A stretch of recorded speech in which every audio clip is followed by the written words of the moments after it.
Hi folks, welcome to Spectrum Pulse, where we talk about movies, music, art, and culture. And today we're going to be talking about the third album of Edward Sharpe and the Magnetic Zeros, titled Edward Sharpe and the Magnetic Zeros. But first, let's talk about the hippie movement. Now, as someone who has always had an interest in cultural demographics, I've always had a little bit of a fascination with the hippie movement, particularly considering its presence in the music of the late 60s and throughout most of the 70s. So many great acts of the era can be linked directly to it and the countercultural force it was for a brief time. Bob Dylan, Jimi Hendrix, the Beatles, Janis Joplin, hell, pretty much all of the psychedelic rock genre owes its existence and most of its fan base to the free love, free drugs, inner peace nirvana that the hippie movement preached. In terms of an era where cultural progressives owned the industry, it was unlike any other. So what the hell happened? Well, pretty much what anyone with a brain could have expected. The intellectuals of the hippie movement went to prog rock and avant-garde music that became too pretentious to be sustainable. The music industry digested the musical and visual aesthetic and dumbed it down for the mainstream. And midway through the 70s, a group of angry punks smashed whatever free love was left to pieces. It's a sad testament to the legacy of the hippies that Seth MacFarlane, of all people, was able to sum it up aptly in the words of his talking dog Brian on Family Guy. We lost the values, but we kept the weed. Now, to be fair, there were always gaping holes in the hippie ideology that you could fly a spaceship through, namely a complete ignorance of the consequences to all that free love and free drugs. Yeah, the pacifism was nice, but human nature made it abundantly clear that pacifist thinking and radical politics weren't a combination built to last. Speaking on the topic of the philosophy, most of it was a product of the drugs and lifestyle that spawned it, and thus was incoherent, unfocused, and surprisingly shallow. Without a clear message, there was never going to be the societal change on the scale that the hippies wanted. And on the political side, there may have been some movement towards social and racial equality, all good things I might add, but without changes on the institutional level, most of the greater change died in a sputtering heap. And as for the progressive movement, well, I'll just let Will McAvoy from Aaron Sorkin's The Newsroom explain. Seriously, pause the video, go down, and actually take a look at the link inside the video description. You're going to want to see this. The sad fact is that Will's not wrong about any of it, hippies or the Tea Party, and you can go further and trace how this hippie music and psychedelic rock suffered their painful decline throughout the 70s. But what I think was more damaging overall was how the image of the hippie movement was so further ridiculed as out of touch or so high that any fragments of coherent or interesting ideology is drowned out and baked out nonsense. And really that bugs the hell out of me, because there were nuggets of real truth and wisdom there about the human condition in that culture that gets swept away and ignored. Now, I'm not exactly surprised that the material was ignored.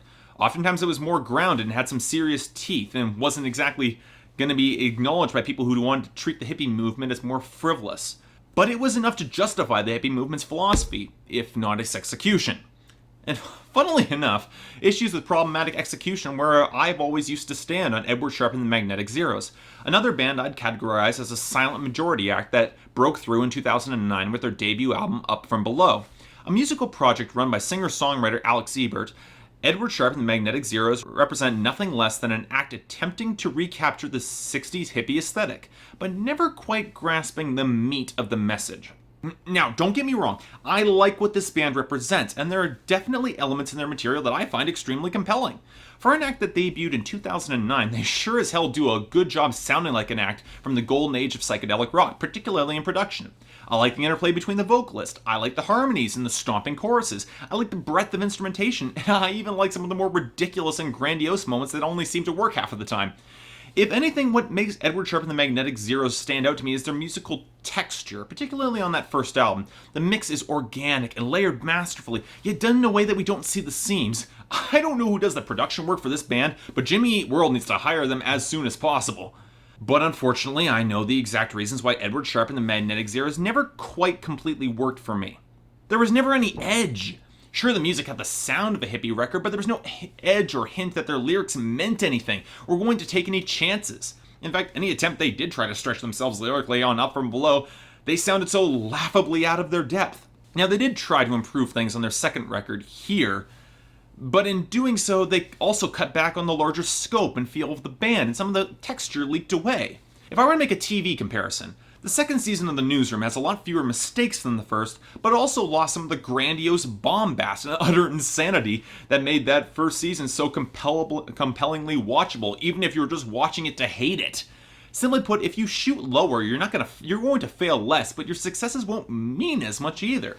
What here also represented for the band was that the project's focus was solely on Alex Ebert. Now, granted, some of this was bound to come out. The album was as a concept piece exploring one's difficulties with religion and spirituality. But with that knowledge comes a lack of inclusiveness that really runs contrary to the hippie ideal. Any attempts at having Ebert balanced by the other vocalists just fell painfully flat because it was so obvious where the lyrical focus was fixed.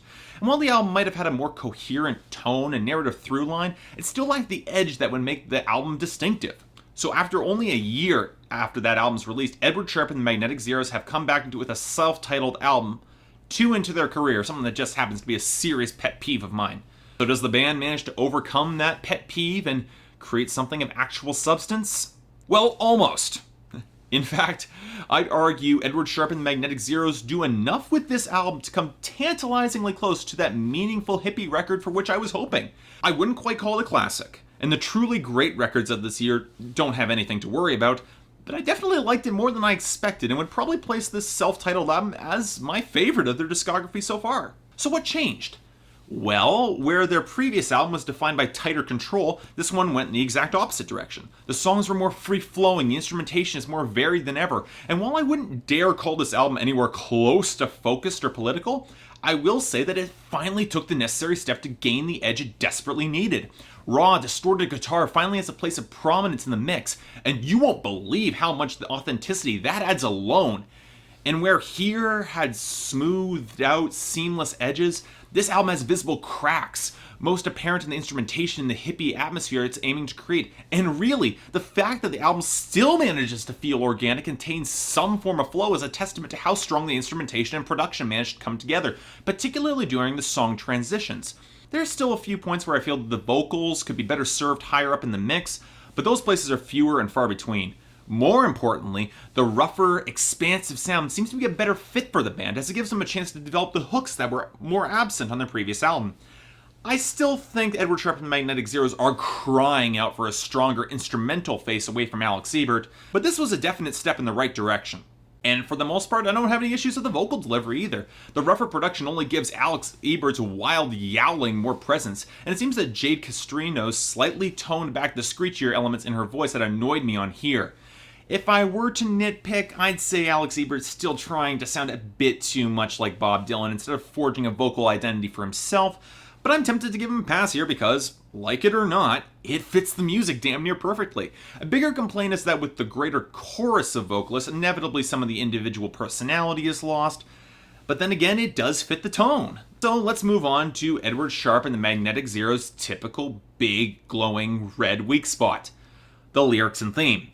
And I'll say from a purely technical songwriting point of view, I've had issues with this band since the very beginning. When the lyrics weren't utterly incoherent or embarrassing, they were completely self-obsessed. And for some bizarre reason, Alex Ebert feels the urge to inject swearing into his songs where it just doesn't fit.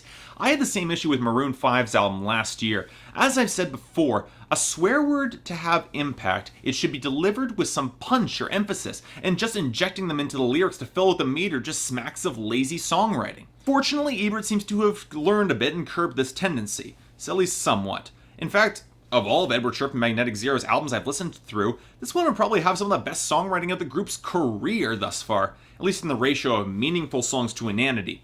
Sure, the poet in me still has nitpicks, but I'm inclined to overlook them because their lyrical style does fit the rougher, more slapdash feel of the album. And even more surprising is the fact that so many albums actively take a dive into what one would consider hippie topics. Getting high, free love, the dangers of naked self-interest, and acceptance of those different from ourselves. Hell, with the inclusion of tracks like Better Days, Life is Hard, If I Were Free, and This Life, I'd make the argument that Alex Ebert is not just writing about hippie culture, but also providing some criticism on the uglier elements of it. He openly attacks laziness, self-delusion, and selling out with righteous fury, and more importantly, he includes himself in that criticism, as he should. It adds volumes to an act's likability to include oneself as part of the problem. And considering that the last album was as self-obsessed as it was, this is a definite step in the right direction. While I wouldn't say there are many tracks on this album that have single potential, there definitely seems to be a narrative through line to Edward Sharpe and the Magnetic Zeros that I found rather interesting. Beginning with a meditation on the good old days, thanks to Better Days, the band attempts to recapture that special feeling by getting high. This delirious high continues for a few tracks, then begins to crystallize into some genuine insight. But midway through the album, there are sounds of the city lurking, and if one could interpret some of that background narration at the end of If I Were Free as the sellout moment, then for the second half of the album, the songs become a little bit more inane, so to speak, and unfortunately not quite as good, until the finale track, This Life, where Ebert is called out for his self-interest and his sellout. With the words liars screamed at him by his band, he finally realizes that he's not in the business of music for himself, but for the world that he's providing his artwork for. And while I will admit it just makes the album feel just like another way for Alex Ebert to deal with his demons, here it's more compelling and less faux messianic than on his previous album. So in short, I actually will recommend Edward Sharpe and the Magnetic Zeros by Edward Sharpe and the Magnetic Zeros. I won't say it's anywhere close to perfect, and I'm a little annoyed that Alex Ebert didn't take his understanding of the hippie mindset and apply it to a more modern context, where it might be needed. But it's definitely very good and a unique presence in music today. One thing is for sure, the rougher, raw sound definitely works for the band, and I'm looking forward to seeing just how far they push that edge. So as much as I've condemned and criticized hippies in my little diatribe here, I do believe that there's a place for some of that ideology. We need to think more about more people than just ourselves, find a deeper meaning in our lives beyond money, and peace and love never hurt anyone. We could do well with reclaiming some of those values along with the weed, and I'm happy that Edward Sharpe and the Magnetic Zeros are willing to carry that torch. Thanks for listening. If you would like to like and subscribe, please go ahead and do so. I'll see you next time.